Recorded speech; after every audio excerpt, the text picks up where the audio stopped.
allegiance to a flag of the United States of America and to the republic for which it stands, one nation, under God, indivisible, with liberty and justice for all.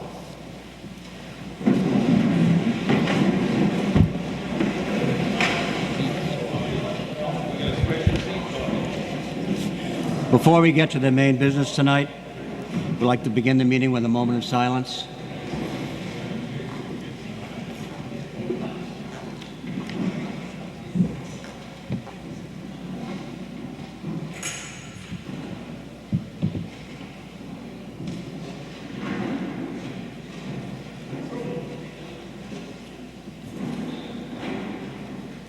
This meeting is being recorded and televised by the local cable company. I'd like a motion to approve bill and payroll warrants. So moved. Is there any discussion? All those in favor? Aye. I'd like a motion to accept correspondence in the read file. So moved. Any discussion? All those in favor? Aye. We only have one item of new business, and then we'll get to the community meeting. I'd like a motion to act on the request of the St. Vincent de Paul Society, doing business as the Whitman Food Pantry, Holy Ghost Parish, to issue a one-day liquor license on August 25, 2018, on the premises located at 49 School Street, in connection with the Spaghetti Supper fundraising event, and to waive the fee for said permit. So moved. Second. Is there any discussion? All those in favor? Aye. The reason why we're here tonight, and in a few seconds I'll turn the mic over to Dr. Melinda Tarsi from Bridgewater State, is to try to set some groundwork, some statements of value for the town of Whitman before it embarks on a long-range planning process. We have some short-term things to deal with in terms of budget for next year. There'll be a meeting on the 28th, a joint meeting between the Finance Committee and the Selectmen to begin dealing with that. But then we're going to take the opportunity to maybe think about the town of Whitman over the long term. Basically, the question that we are asking ourselves is, what kind of a town would we like to have? What do we value? My job at Massasoit for years, I had something to do with planning, and it kind of, as I've mentioned before, it's kind of a simple process. It was a long process, but it was simple because you had people with specific jobs and specific goals in mind. You had a very specific audience in mind. But in order to have a long-range planning process that makes any sense at all, you have to come together around what I call a statement of values. What do we think is important? At the college, it was diversity is important, fiscal responsibility is important, keeping things economical for the students was important. Taking care of relationships with businesses was important. What does, and when I was thinking one night about how to address this with the town, I was kind of befuddled. Where do we start? Who do we bring together? Where do we start? My wife heard me talking out loud, and she said, well, why don't you do a survey? Just like, okay, why don't we do a survey and see if we can find out from as many people as we can what this community would like to have as its character shown to the rest of the world. Some of you know this, but my wife is the director of the High Point Treatment Center in Brockton, 185 substance abuse beds. And she has a group of people who are quite familiar to some of the people in this room who work with Whitman Hanson and Whitman Hanson Will, the opioid coalition in this area. And she said, you know, my people who work for me just have started a survey, or they're completing a survey of all of southeastern Mass to see what each town, each stakeholder in each town thinks is important around this thing called the opioid crisis. How do we handle it? What do we need to do? Is it a problem? Is it not a problem? And I had received on an email a copy of that questionnaire, and I said, well, this would make sense for a town too, but we need to have some help in how to put it together and how to fashion it. So with that in mind, Frank contacted Dr. Melinda Tarsi of Bridgewater State University, who has done similar surveys for other communities. And she's here tonight to start to kick us off.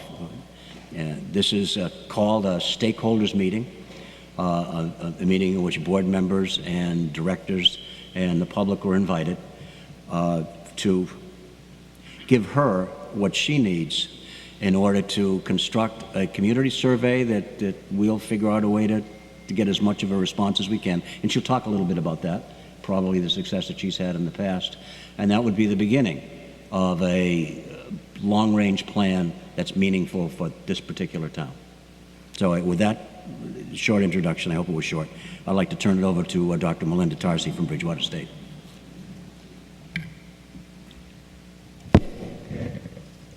My students would not think I need a microphone, so I'm going to try to keep it a little far from me. So thank you all for coming out this evening on a really nice August night. Might have feedback. I wanted to, first of all, like I said, thank you for being here, but then also tell you a little bit about myself and the process.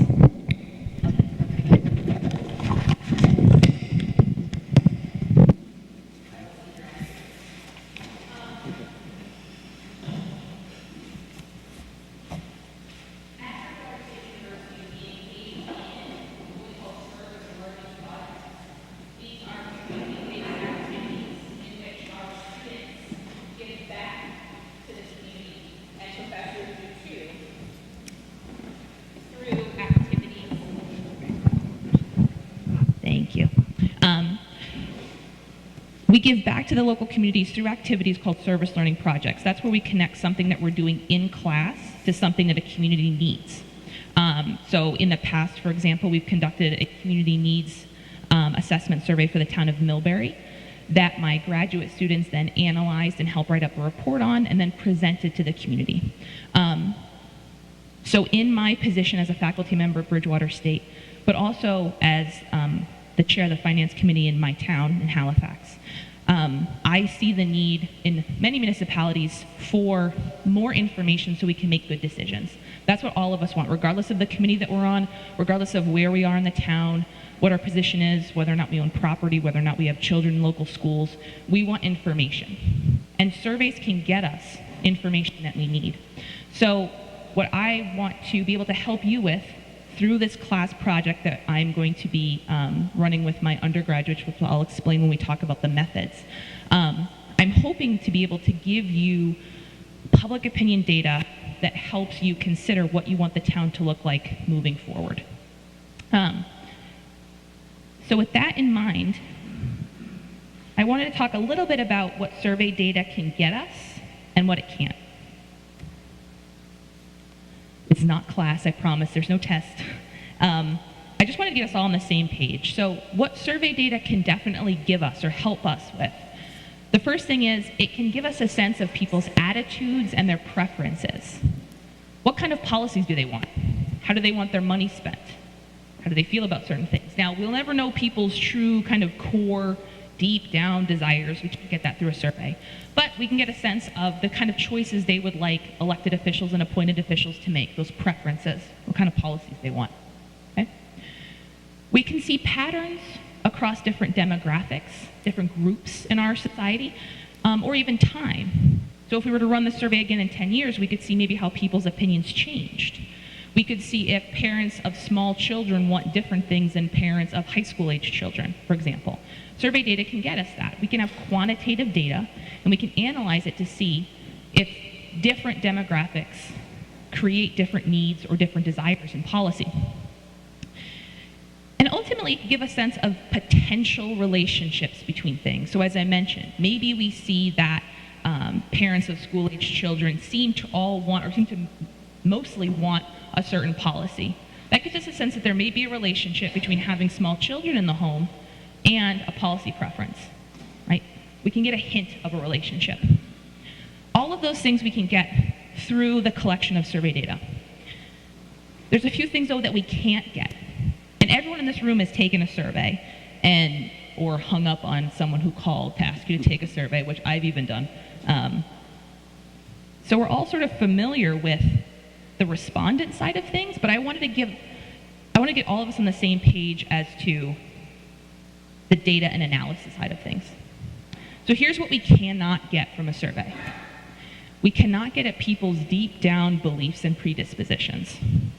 Okay? You and I could answer the exact same way on a survey all the way down, every single question, but my rationale for my answers may be completely different from yours. And I may not be able to get at that through a survey. Views on sensitive issues. People might not want to admit to certain things, might not want to answer questions about certain things. My students like to run public opinion polls at Bridgewater State University on other students. And invariably, they want to ask questions about things like marijuana use. People probably aren't going to be completely honest about things that they see as a sensitive topic. Past preferences. We can't get a sense of what people thought in the past because we as human beings like to believe that we're consistent in our opinion and that we've tended to hold the same one over time even when we haven't. We tend not to remember when we were wrong. So it's hard to get views on something that happened a while ago. We can't get cause and effect, and by that I mean, remember how I just said you and I can answer the survey the same exact way all the way down, but we'll have totally different reasons behind it? We can't get at that through a survey. We can ask a lot of questions to try to tease those things out, but at the very core, we might not be able to prove that one thing is causing another, right? And the last thing I put on there is the thing that we can't get through any method, whether it's surveys, focus groups, interviews, doesn't matter. We cannot get purely unbiased responses because we're people. We're people writing the survey, we're people taking the survey, we're people analyzing the survey.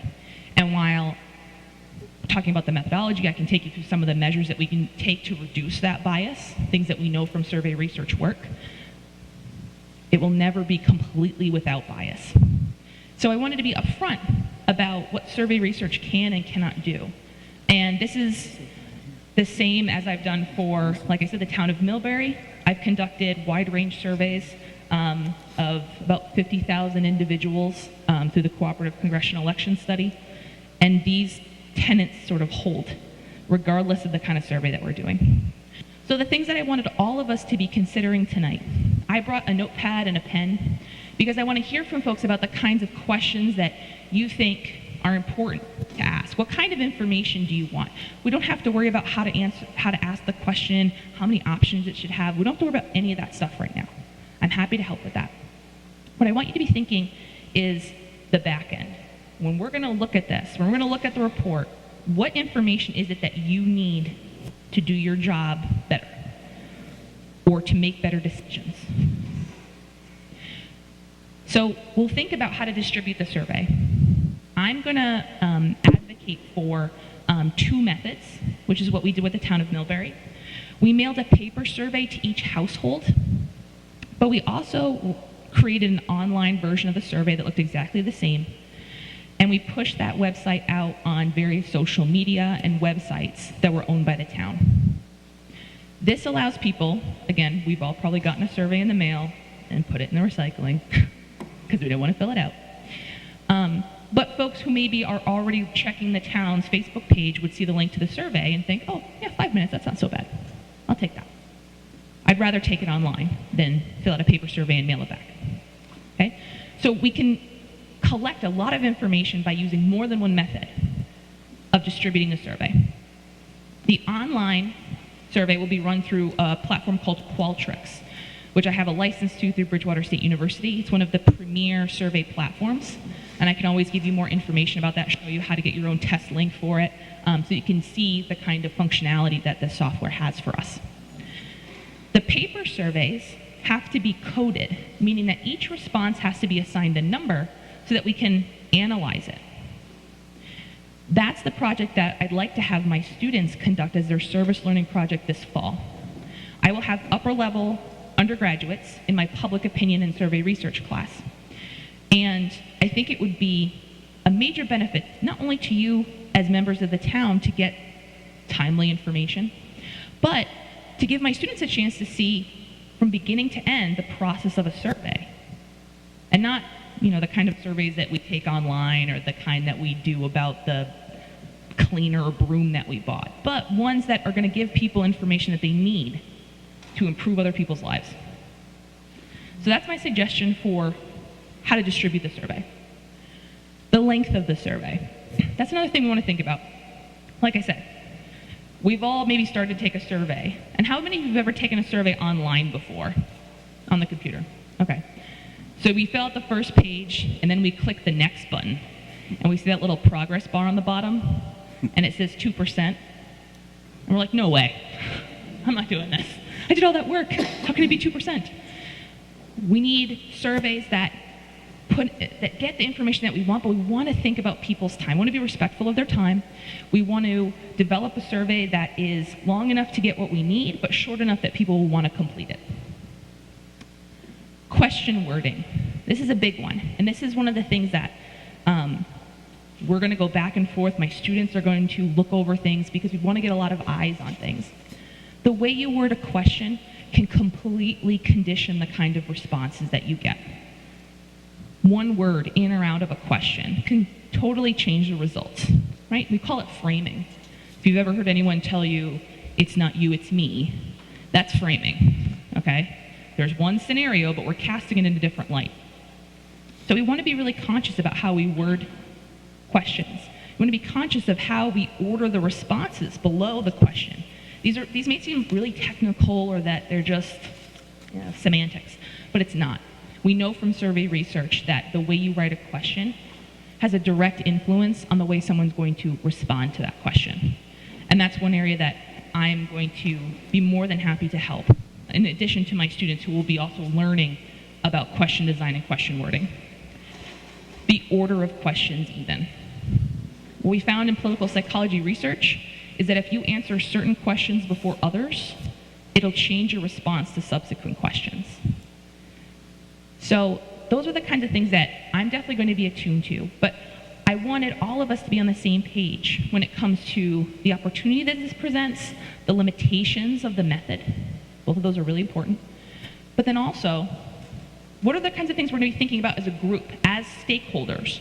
Whenever we decide to sit down and come up with a survey, the instrument, as we'll call it, we want to get as many eyes on it as possible. Because I can develop a survey, and I could look at it 2 days later and decide I need to change things. The more people look at it and review it, the better. The more people that are involved in the process, the better. Because you're going to see things that the person next to you didn't see. You're going to pick up on something that somebody else who's sitting behind you didn't pick up on. So I really want to encourage everyone to feel ownership over this process, to feel like you're a collaborator with me and my students, because that's how I see this relationship. I'm not getting paid, I'm not taking commission. This is what really interests me, is turning my academic research into actionable data. So I hope you'll see me as a research partner with you. I passed out my business card to many of you that I was able to meet briefly, but if you didn't get my business card and want to contact me after, my email and phone are on there. They're up here on the table. You can I'm more than happy to chat with you after as well, in addition to taking questions. But I'm really honored to be asked to help out with this process. And I think it's going to be a great opportunity, not only for the town of Whitman, but also for my students, because they are very community service driven and very interested in doing things in the classroom that they can see the effects of in real life. And I think there's no better way to do that than this. So thank you all so much for being here. And I wasn't sure if the Board of Selectmen wanted to moderate or to start taking questions. I'm happy to do whatever makes sense for all of you. We actually thought it would be more useful if you interacted with the group. I can walk around with one of the mics if they're not near a mic, and they can be heard, and open it up to questions and comments. This survey, we hope, is going to help us operate a little plan for the future.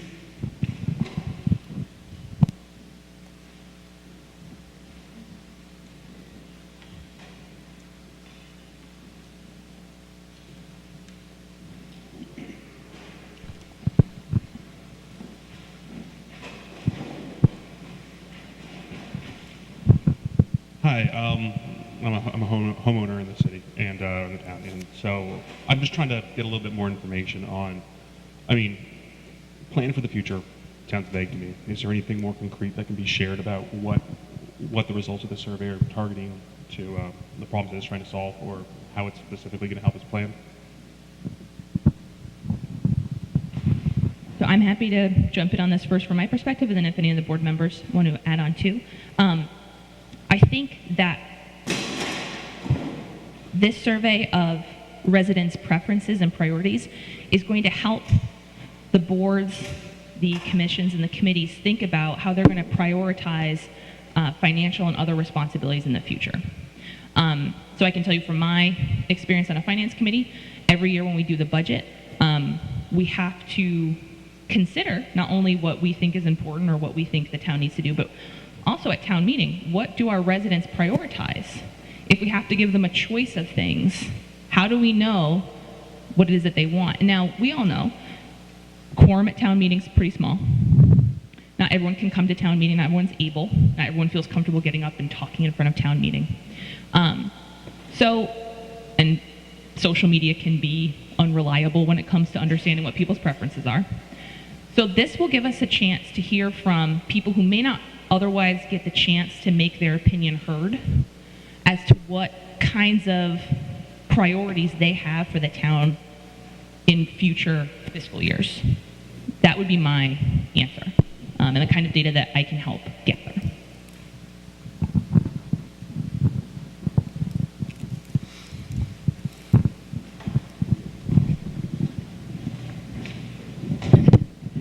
Hi, Dawn Varley. Now, with the surveys, is it my understanding we're going to do a hard copy, a mail copy, so those will be all numbered? Are you going to do to husband and wife? There's two people. You'll have to get those things. That was one of my questions. And my other question is, if you do it via like Facebook or social media, is there a way that you can prevent from somebody answering multiple times and kind of falsifying the actual numbers? Those are great questions. So there's a couple things. So on the mail survey, we can talk about how many paper copies can get mailed to one address. I'm agnostic. I'm happy to send one or multiple copies, 2 copies to one address. I think that's fine. What I suggest doing too is on the paper copies, putting what's called a QR code. If anyone's seen those funny looking little barcodes, you can actually take your mobile device and take a picture of them, and it can take you to the online survey. So even if you get the paper one in the mail and think, I'm about to recycle this, you can stop, hopefully, and use the QR code to access the online. Qualtrics does allow us to block repeated attempts from one IP address. And that's in fact the only identifiable information that Qualtrics collects is IP address. I, as a researcher, have to have everything I do run through Bridgewater State University's Institutional Review Board, which means I have to be accountable for people's data, their privacy, things like that. I, what's called de-identify the data. I strip all of the IP addresses off before we do any analysis.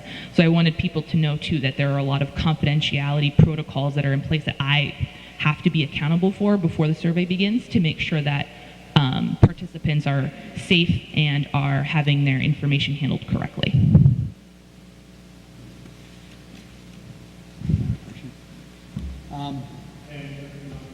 What? Oh, yeah. Okay, looking at the list, that you have order of questions. Are you planning on, in the questionnaire, asking the questions, we'll say alphabetically, because if you don't, what we don't want, I don't think, out of the survey is people thinking that the first questions that are being asked are the most important. And actually it's not, because everybody has their own aspects of what they really want to see coming from this town. Yeah, so what I think we can do is, and what I would recommend is for things like the response options. So if we ask people which of these things would you like to see in town, and give them a list of options, we can alphabetize those responses on the paper copy. On the online copy, Qualtrics lets me program what's called randomization, so that every person could potentially, if we wanted to, see a different order of responses. All that would mean is that at the end of the day, we could compare the online folks to the paper folks and see if the order of the responses that they got influenced the options that they selected, which may sound like we're going overboard or like we're running weird experiments, but we're not. That's a way that we can check for bias. So if we notice that the people who took the online survey who got a lot of randomized response options answered differently, then we might say, okay, maybe the way that the response options were ordered could have potentially biased some of the paper samples. It's a way that we can sort of check for it and that statistically account for things like that. But yeah, that's a great point. Something that seems as simple as how do we list the options actually does have effects on how people answer questions. I suspect one of the questions that might be on people's minds is in what depth do we go to in the survey, and how specific are we? Are we asking for details? Are we asking general questions? What can we expect to see there?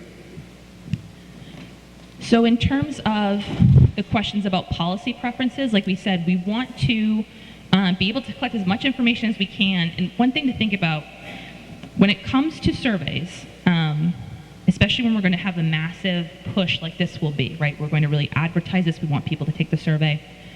We can't turn around 2 months from now and say, and here's another survey, and then another one, because you and I know that we don't like taking those kinds of surveys over and over again. So we want to maximize the opportunity that we have. That's why we want all the stakeholders involved to make sure that questions that you think are critical can be incorporated in. In terms of the depth that we would ask people demographic questions about themselves, that again has to go through my institutional review board. I can't ask things that are incredibly personal. We might ask basic demographic information, age, how you identify in terms of gender, those kinds of things, the things that you answer on most surveys. We're not going to ask you to write in your street address or anything like that. That would be identifiable because the survey responses, I have to be able to ensure confidentiality. And that means that no one else is going to get to see anything that might be identifiable because I have to strip it all on my end when I make the data set. There's also, you'll be reminded at the front of the survey that any question you don't want to answer, you do not have to answer. So anything that makes you uncomfortable, that you'd rather not respond to, you just skip that question. It's not going to compromise the integrity of the survey at all. The most important thing is that you, as the survey respondent, feel comfortable in what you're doing. Brian Crocker here. What kind of response rate, percentage-wise, for towns have you seen, and has there been anything done in subsequent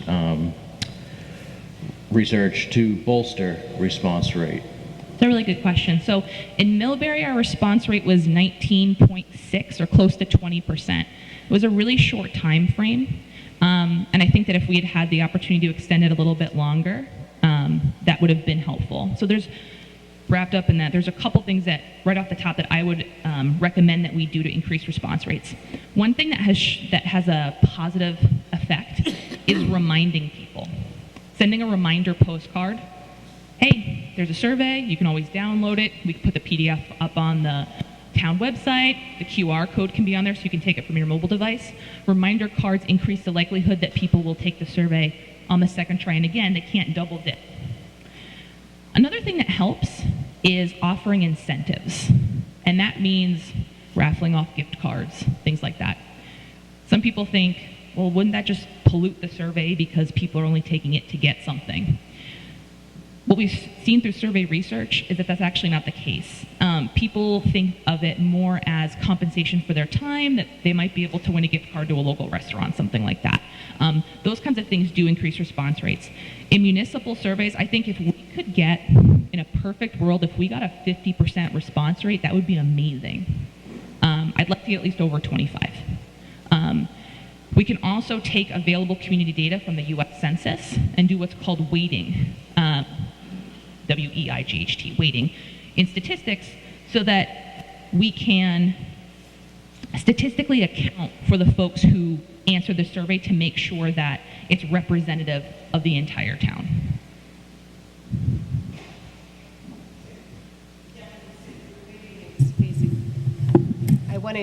You answered a little bit. Yeah.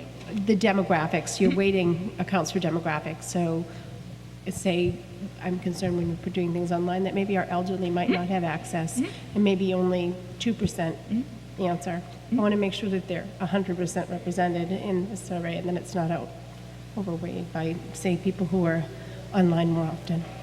Right, and I think two things will take care of that. One, weighting the data at the end, which basically takes the U.S. Census data that we have for Whitman and says, okay, if the town of Whitman is, let's say, 40% of individuals in the town are in a certain age bracket, does our sample, the people who answer our survey, look like that?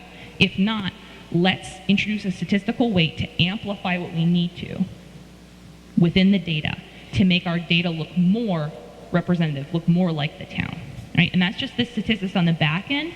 I'll still give unweighted data, which would be in the data itself. So that's one thing that we can do in terms of the analysis side of things, and that's a really common practice.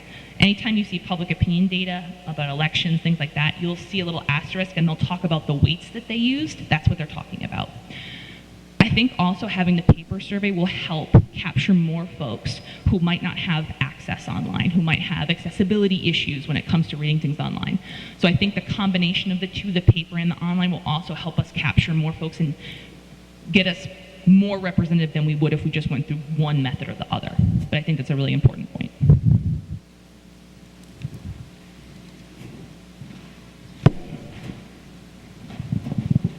I'm wondering, do you have an example of a final product, something that you could show us so we can have an idea of what the outcome might look like? Sure.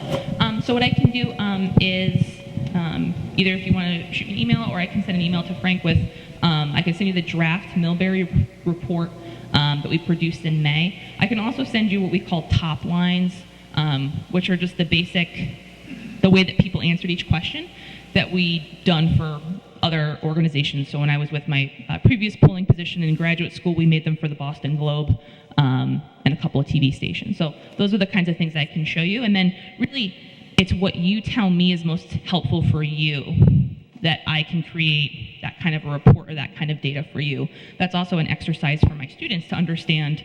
Just because you can do cool stuff with statistics, it doesn't mean that you're making a product that people can actually use for decision making. So really, you're going to drive this in terms of what you need from me, how I can help you get information that you need.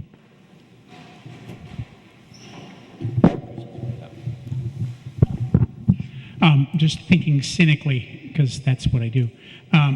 With the online version of the survey, what's to stop someone from, say, Worcester, from taking the survey, saying that they're from Whitman? And just who would do it, but it's likely somebody might consider it if they really wanted to tilt the survey. And secondly, do you find better success with using verbal responses or numeric responses, as in saying rate whether this is important from 0 to 10, or most likely, less likely, et cetera? Which works best in your experience? So. Those are two awesome questions.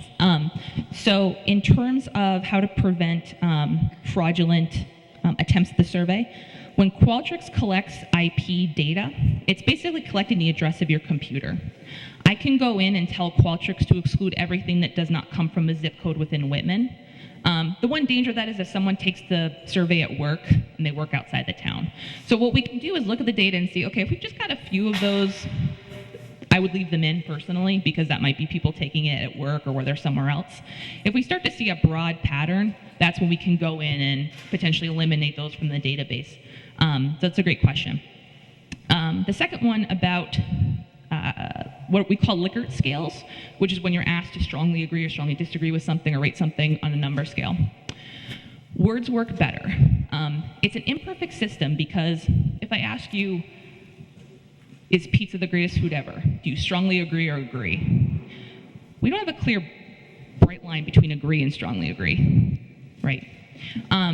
But people find that easier than when you give them a numeric scale, because what happens if we're asked to rate something from 0 to 10? If we hate it, we're giving it a 0. If we really like it, it's getting a 10. And if we don't really have an opinion, it's getting a 5. We call that anchoring. So people will just use a common midpoint, a common endpoint. It can make it harder for folks to actually give a more reasonable opinion for something. But what we do when we code the survey is we take those strongly agree to strongly disagree, and we assign each value a number, and that's what lets us do quantitative data analysis on it. But that's an awesome question about the methodology side. Just an add-on on this, is it for citizens of Whitman or citizens and businesses in Whitman? Yes, my question. That was also the same question I had.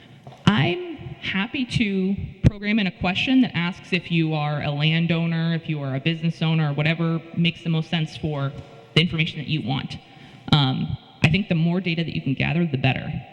Asking people if they live here, live and work here, do they own a business here, right? What's their connection to town? That can be a really great demographic question to ask people. So I would say the more information that we can collect, the better. And then if we have that, we can say, okay, folks who are answering this question as a business owner in Whitman said this. Folks who are answering this question as a property owner in Whitman said this. We can break it out if we want to see the differences between business owners, residents, and people who work in Whitman, those kinds of things. Dr. Tarsi, is it your goal to develop questions from this particular meeting? And the other part of my question is, just to give you some perspective from this Finance Committee's, one of the goals is to create some long-term strategic planning, and it's also based on a significant financial picture we have for fiscal year 2020. So I don't know if you've been giving that information in advance, but that is really one of the main goals for this Finance Committee to come out of this meeting. Yeah, and I think having a sense of people's priorities, things they want and don't want in the town, is going to be informative, especially for the Finance Committee, right, who's tasked with this advisory role over the budget process. So absolutely, I think this kind of information about what people prioritize, what kinds of things they'd like to see 5-10 years out, for example, that's going to be really helpful for the FinCom. In terms of, the first question was about my... Developing specific questions from this meeting. Right.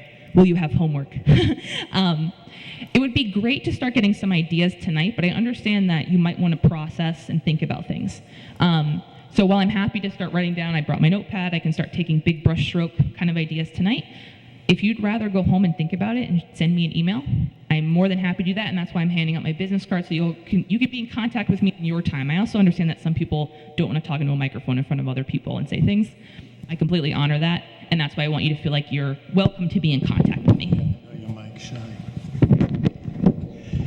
Do you think it's important when you do the survey to attach an introductory letter of what you're looking for in the survey, what the residents might be looking for, or why would they take this survey? Because other than that, somebody's going to look at it and go, yeah, it's another piece of paper, I'm out. Yep. Or it's another computer.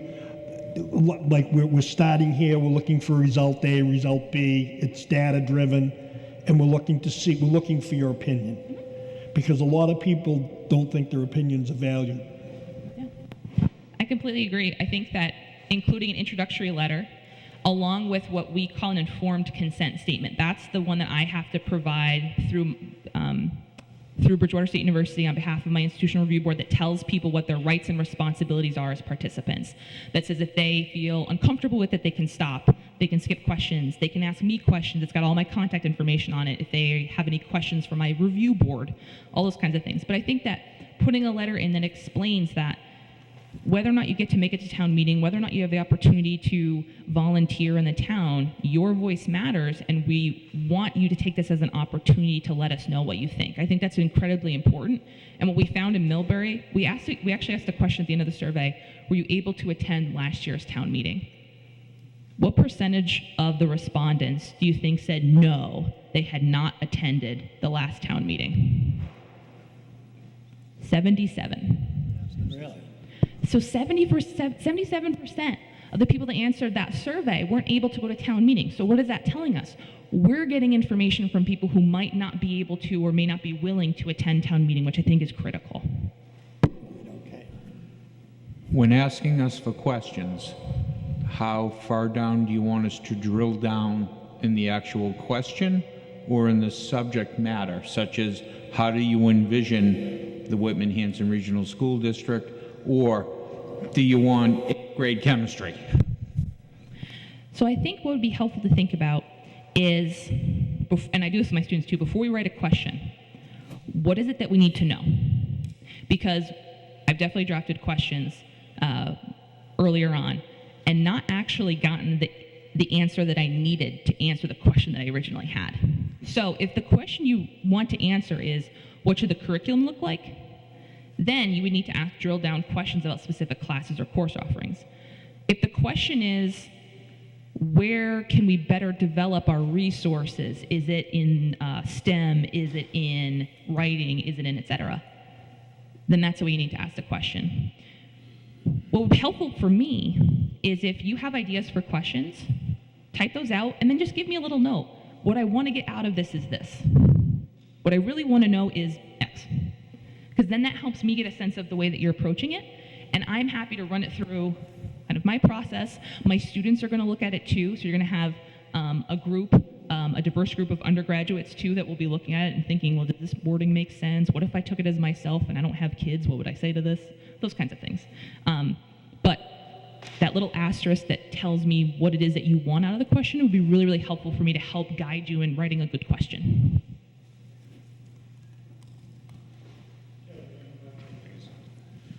Kind of a follow-up on the questions. Would you recommend grouping, say, like a subject matter, town government policies questions, Department of Public Works questions, school department questions, so they have a specific kind of category with a few questions, and also how many? Like you said, when do people kind of just turn off? Yeah. Either stop or not answer. Correct. So that's a great question. When it comes to online surveys, we found that about the 8 to 10 minute mark is when we're likely to stop. It feels like a significant time investment when I say here, well, more than 10 minutes. And like I said, we've all been there when the progress bar didn't move.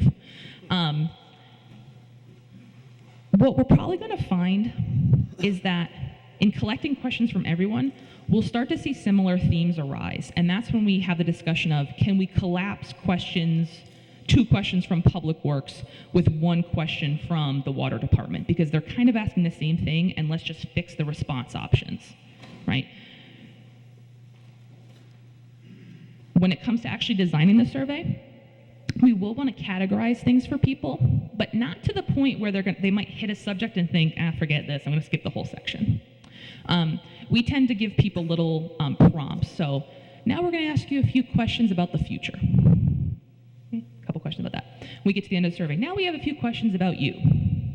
Those kinds of indicators let people know kind of what's coming without giving them a chance to look at a page and think, oh, I don't care about this. Forget that. Skip that whole section.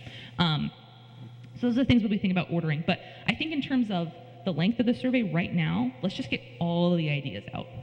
Then we work on refining. We can actually use, there's a formula to time the survey online, to time the survey on paper.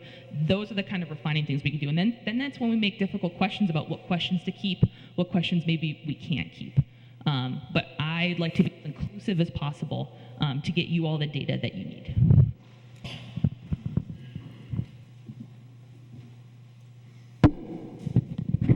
Darwin's Romulus, and what about people like around my age? We feel like we're not being listened to because we're so young that we don't know what we're talking about and this and that.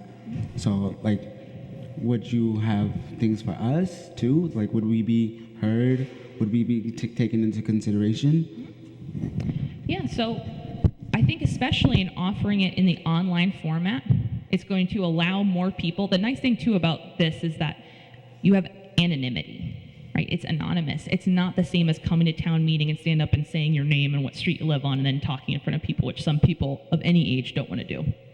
But we found that younger folks tend to prefer online surveys, that they're more likely to engage with it that way, and to feel like, as many people will feel, that when they get this and when they know how it's going to be used, that's a key thing, that their voice is being listened to. What we can't do is get in all this data, come up with some statistics, and then stick it in a drawer, right? We have to present it back to the community and say, this is what you told us, right? That's what we did in Millbury. We had a public forum.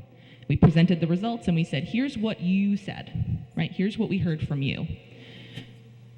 Even if certain things on the survey may not immediately apply to someone at a certain stage of life, I think it's important to get those people's opinions too, right? People just moving into the community, people who are about to move out of the community, people who have kids, who don't have kids. Surveys give us that ability to reach a wide swath, wider than we would if we just said, hey, you got to be in a meeting on a Monday night, and if you can't make it, we're not going to hear from you.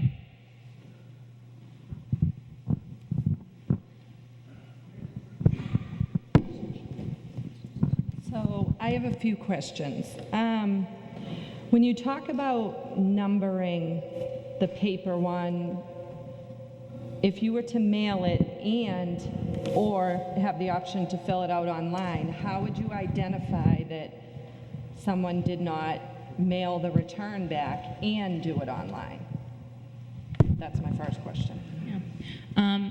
We can put checks into the online one that could potentially ask people whether or not they received the mailed copy, those kinds of things. The incidence rates for double dipping are really low because it would require people to really want to go out and expend additional time. That's also why separating the paper surveys from the online ones in the way that we're going to count them all together, but then we can break them out in a statistical analysis too and see, hey, we're starting to see some patterns here that are emerging that seem too good or too bad to be true. So we can correct that statistically, but what we found is that it's hard to get people just to take it, and that most people won't want to make fraudulent attempts at it. Okay, and then when you spoke earlier about saying like it would be up to the town to decide, do we want to mail 2 per household, 3 per household? So Frank, how do you mail it to resident Whitman? Do you mail it to the voter list? Do you mail it to the town list?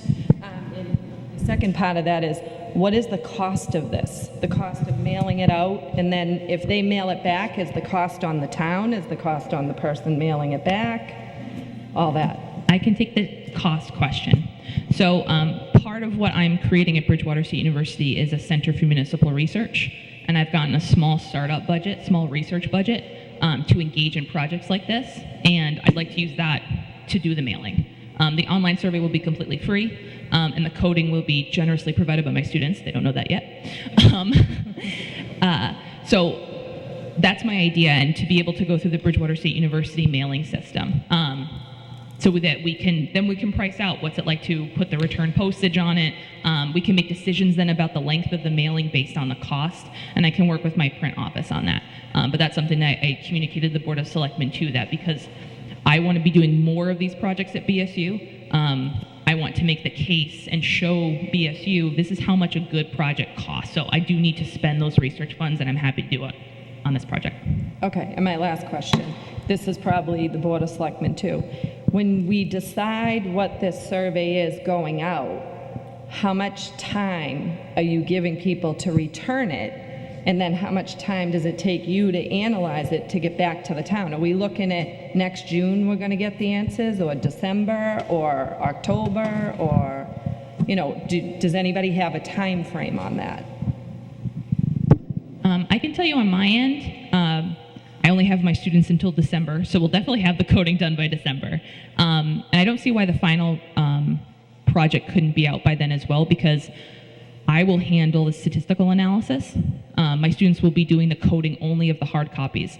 The way that the online survey works is that immediately as responses come in, they're automatically being tabulated. At any point, I can log into Qualtrics and I could give you, hey, 73% of people said this so far at 2 p.m. So that's continuously providing you analysis. It's the hand coding that takes some time. But I don't see why by the end of the semester we couldn't have the finalized product. But again, I'm happy to work with the town's timeline on that. I just know I can't start with my students until September when I have them.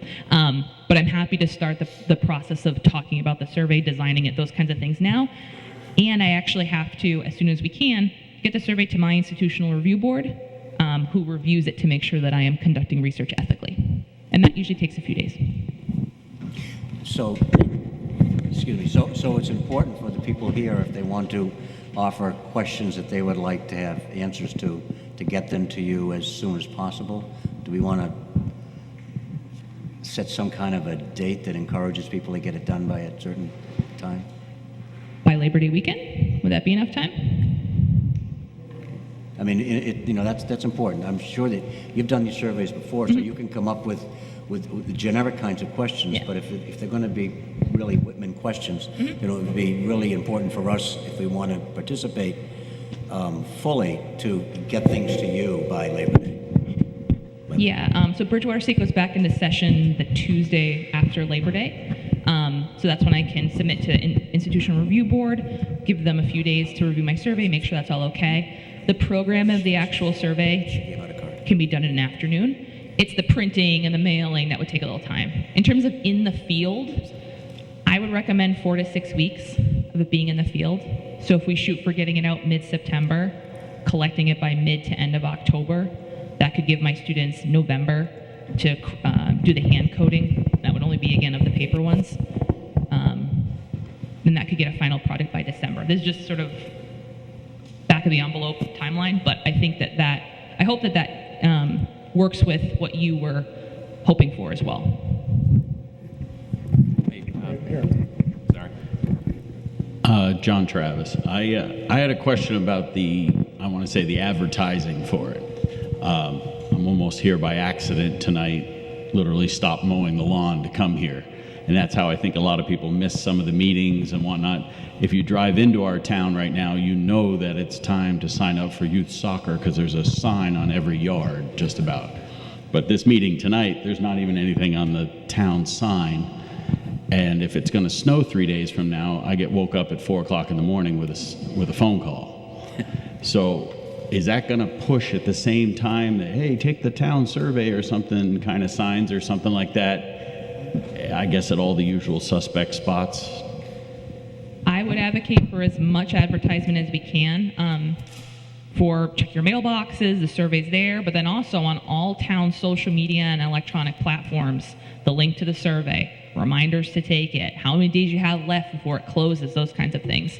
And if we decide to offer an incentive or offer people a chance, enter into a raffle to win a gift card, that kind of thing. Those are the kinds of things we want to advertise too, because like I said, we're humans. It makes us more likely to take a survey if we think we might win something. And that can help drive response rates among people who are really busy and otherwise might not have time or might not think to prioritize taking the survey. But I'm happy to work with the town, and I can come up with any kind of advertising. I can work with the BSU marketing communications, whatever we can do to maximize response rates. I'm happy to do, and it's helpful for me because I don't live here to know where people see information, where you get information from. That's helpful too. That might even be a good question for the survey. How do you find out about stuff in town? Because then we could have hard data on where people are getting information from too. To go to your point too about things like youth soccer or inclement weather. Hi, Randy Nanigan. First of all, thank you for partnering with us on this. I think it's going to be really helpful.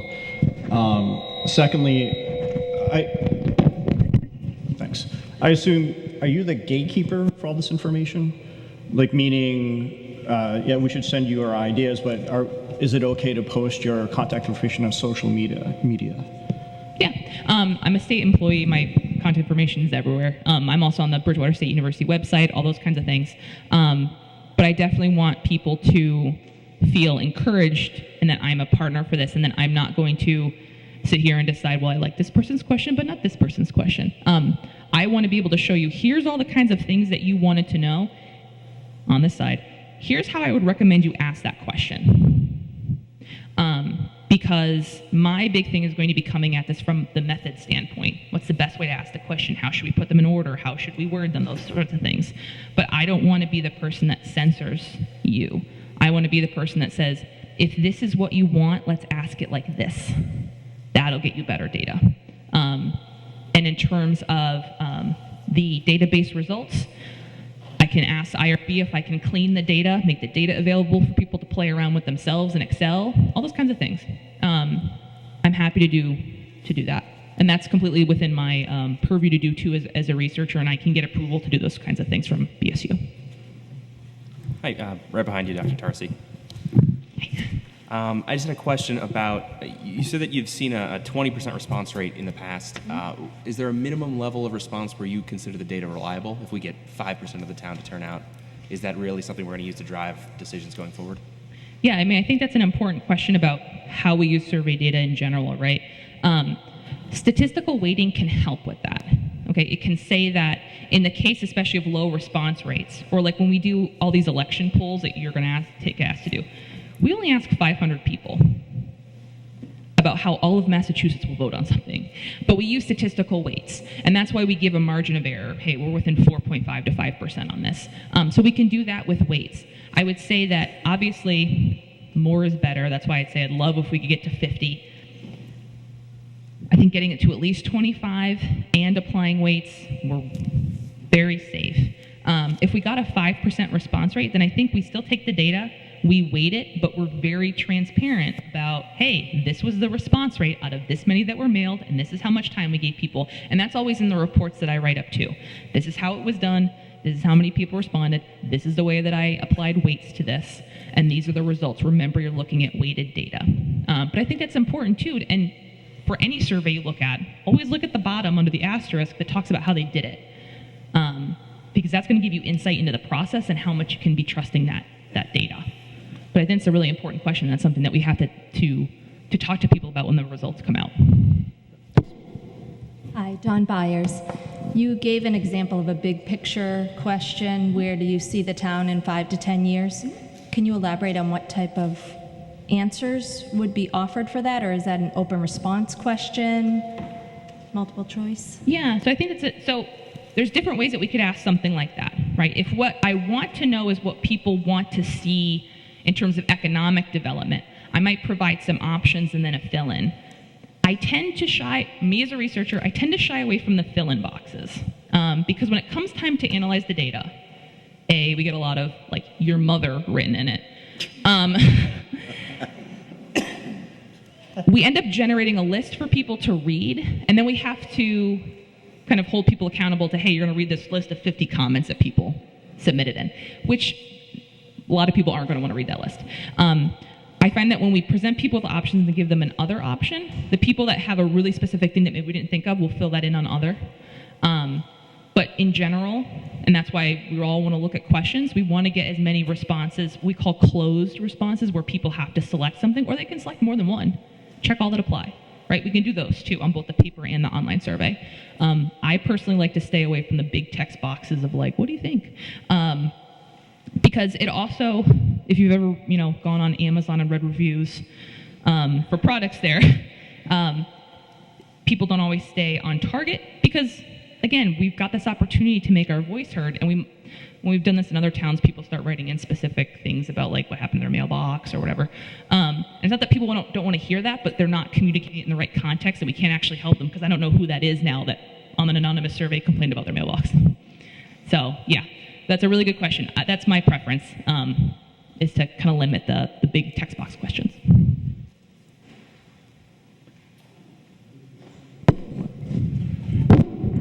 Hi, Lisa Green.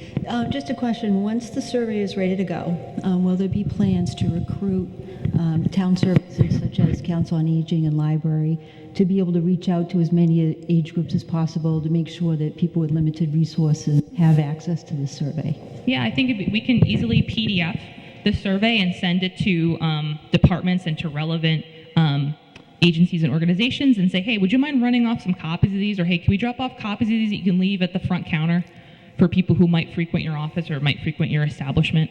That's completely legitimate. Like I said, most people aren't going to double dip between the paper and the online, but I think that's a great idea. What we want is as much coverage as possible. So the more that we can be individually advertising and reminding people that we know, the better it's going to be. I had a question about, you said one IP address, and we're including high school kids and the full demographic, as you said, to get their opinion. I had a question about the IP address. If I have my husband and my teenager or my young adults in the household, we all use the same IP address. Mm-hmm. What's going to happen? Mm-hmm. So we can go into Qualtrics and allow multiple, if we want, we can either restrict so that it can't come from the same IP address. We could allow multiple entries from the same IP address, but make sure that they're staggered so that one person's not just sitting there taking it over and over and over again. So what I'll do is I'll go into Qualtrics, because normally I just block from all IP address, block everything after one attempt. But I'll go into Qualtrics and look at the programming side of things. And the worst case scenario, I can reach out to Qualtrics. It's a site that's used by a lot of marketing and academic researchers. So we can't be the first people with this question. And I think it's, if I can't, or if I'm unsure on the programming side, I'll reach out to them and ask what's the best way to program it so that if multiple people use one computer at different times, it won't look to Qualtrics like a fraudulent attempt. Yeah, that's a really good point. I have a question. Okay, when you do departments, we're going to have town departments, right? We have 2 school systems here. We have DPW, there's police, there's fire, there's all these different, the clerk's office, all these different departments. You're going to ask them, they should run some questions to you on what the citizens are looking for out of their department. And I guess the question is between the Board of Selectmen and the Finance Committee, once those questions are answered, like the DPW, if the question is asked, do you want, better plowing or better streets and roads and stuff like that, the final question that we got to deal with is, are you willing to have your taxes increased to pay for those, or do you expect other areas to be cut back to be able to do what we're looking for? I mean, that's the whole crux of the whole thing. I mean, we can do anything that people want, but we're going to be able to pay for it. And that's through taxes. And are they willing to, will they say, yes, I'm willing to have my taxes increased to get this done? That's a hard question. That's the basic question that we have to deal with. Yeah, I mean, I think that you can certainly ask questions on the survey too. You can ask people to rank order their priorities. If you're only able to do 2 of these things, or you're only able to do 1 thing from column A and 2 things from column B, what do you choose? We can be creative in things like that. We're a little more reined in on the paper survey because it's not dynamic like the online one is. But if we wanted to use the online one as a test, we could throw in a couple of extra questions that take a person's previous response and pit it against something else. So you've probably all taken, if you've taken an online survey, it asked you what the make and model was of your car, and then a couple questions later it says, now thinking about your Toyota Camry, right? It took your answer from the previous one and piped it into a new question. We could try out a couple of those and see. That'll just be on the online one. That would be more of a test for decision makers just to see how that worked out. Those are the kinds of benefits that the online survey presents us with. But I think definitely asking people questions about how they prioritize things in a world of limited resources will give, especially FinCom and the Board of Selectmen, but then everyone else too, information about what is it the residents really want to see happen. So a couple of questions. If I missed this, I apologize, but about how many questions do you expect to be on the survey? I do not have a hard and fast rule. I would say that I don't think we can go over 30. Okay. That's off the cuff. If they're shorter questions versus longer, that might change the calculus a little bit, but. No, well, that being said, I'm curious to know how we'll get to the final draft and how that will be negotiated. So what I had planned on doing, and again, this is all based on whether or not this is helpful for you, is taking the suggestions that you give and the things that you want, putting it all on paper, and then trying to translate that into sort of a table, I envision, right? Here's the things that you want. On the other side, here's what I would recommend you do if this is the data that you want. Here's how I recommend you ask the question. Or I might say, you kind of already asked this 3 questions ago, so you might want to skip this question. So basically taking it from what is that you want and translating it into the actual survey instrument. Circulating that around, getting a lot of eyes on it, having people read the questions and see whether or not they make sense. Did we forget responses, or did we forget potential options, those kinds of things. But ultimately, I want the draft to be something that everybody gets to see and comment on, and then I take the final draft to Institutional Review Board. Once they approve that, I can't change it, because I've told Bridgewater State University that I'm going to conduct this research with this instrument. That's my only kind of hard and fast cutoff. Once it goes to IRB, it has to stay the way that it is. But I envision taking all of yours and being very transparent about what people gave me and then what I recommend on the other side of it. I won't tell who told me what unless you want me to, but I'll say, hey, these are the suggestions I got. Here's how I could envision this working on a survey.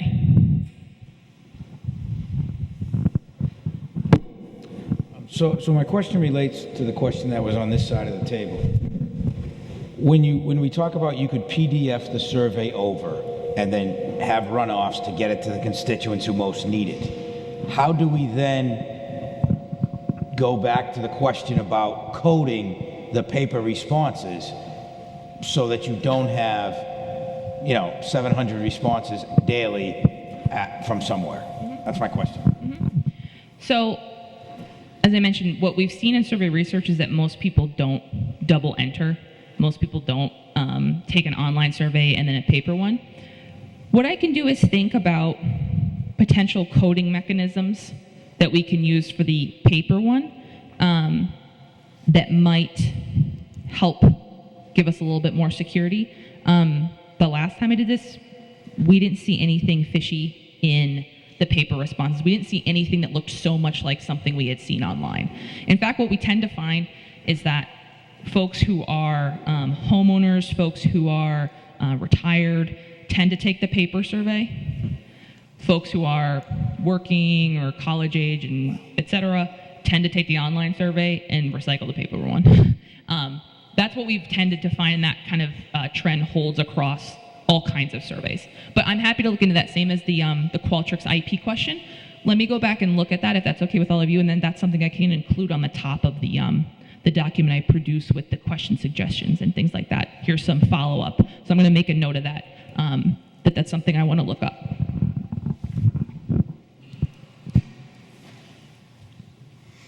So she's going to ask the question, are you a business owner, are you a resident, are you a citizen? Yeah, there's a lot of demographic questions I could ask. Like, how old are you? Yeah. How long have you lived in town? What your salary, what your economic is. Makes sense, yeah. I have a question. For us sitting here, how and when do we get you or somebody who's doing this survey our questions or what we want to know? How do we do it? Do we do it by email? How do we do it? So I have extra business cards up here on the table. I've gotten to pass them out to some of you, but if you didn't get one, please come up here and take one. Email's probably the easiest. You're also welcome to give me a call if you'd rather chat on the phone. But I think email's probably the easiest. You could just dash off your questions or your ideas in an email and pass it along to me. Or if you want to come up and talk to me tonight when we wrap up, I'm happy to do that too. But I think that's probably the easiest for everybody. What we'll also do is we'll make sure that the information is on our website, and certainly if people want to send information into our office, we'll forward it.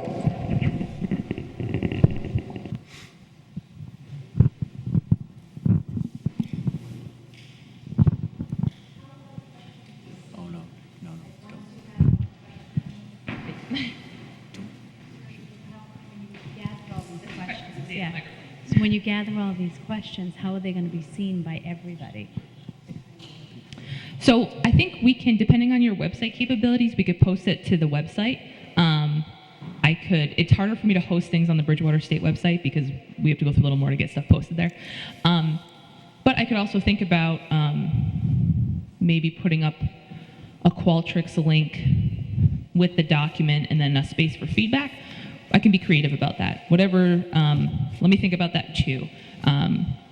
Rather than just having a bunch of people. What I don't want to do is have a shared document that everyone tries to edit because that looks terrible. But I will figure out the best way to get everyone to be able to see things and to make comments on them. And I think that maybe using Qualtrics might actually be the best way to show everyone a document and then ask for their feedback on it. And that would just be in the form of a link that you get in your email. Hey, log in here to see the document and give me feedback through this link.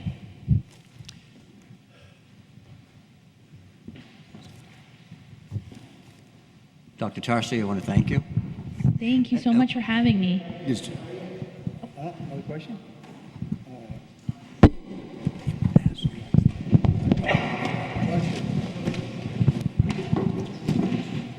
Hi, Professor, I want to thank you for doing Use this, it doesn't feedback. I want to thank you, Marcy, for doing this for us, for our village, our town, whatever. I think what it's going to come down to is money, as that gentleman mentioned. Everybody would like a lot of things, but we have to pay for it.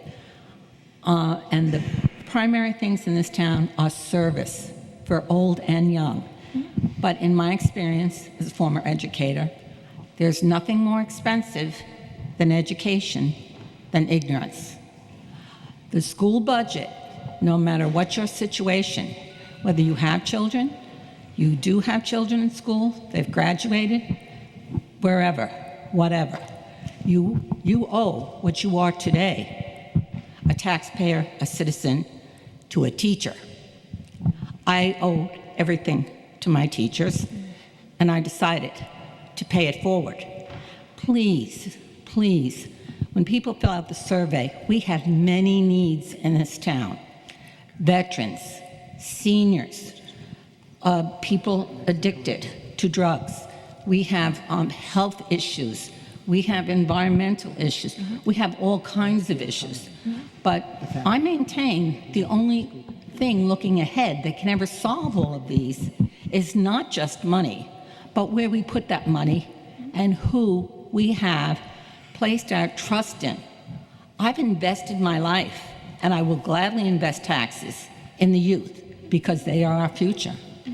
And they are the ones who will ultimately solve this problem and determine what this town looks like in 5 years. Thank you. No, thank you. And I think that everyone, and as someone who volunteers for my local town too, I know that everyone comes to the table, everyone sits in here tonight with something they care so much about. And that you were willing to come in on a beautiful August evening when you could be doing a lot of other stuff and tell me about the things that you care about and that you want to know more about.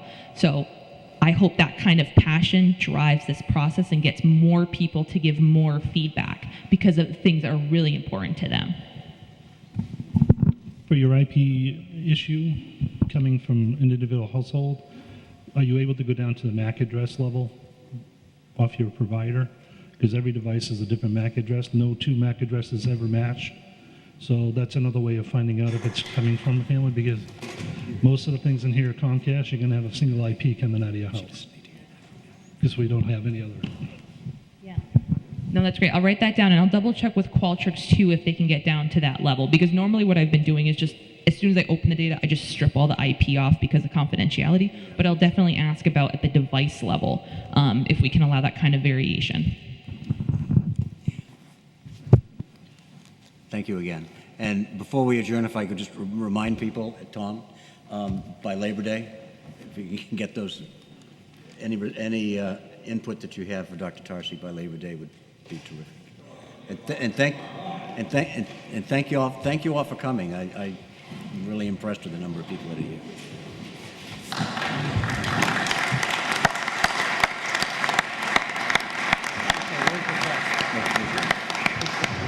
We adjourn.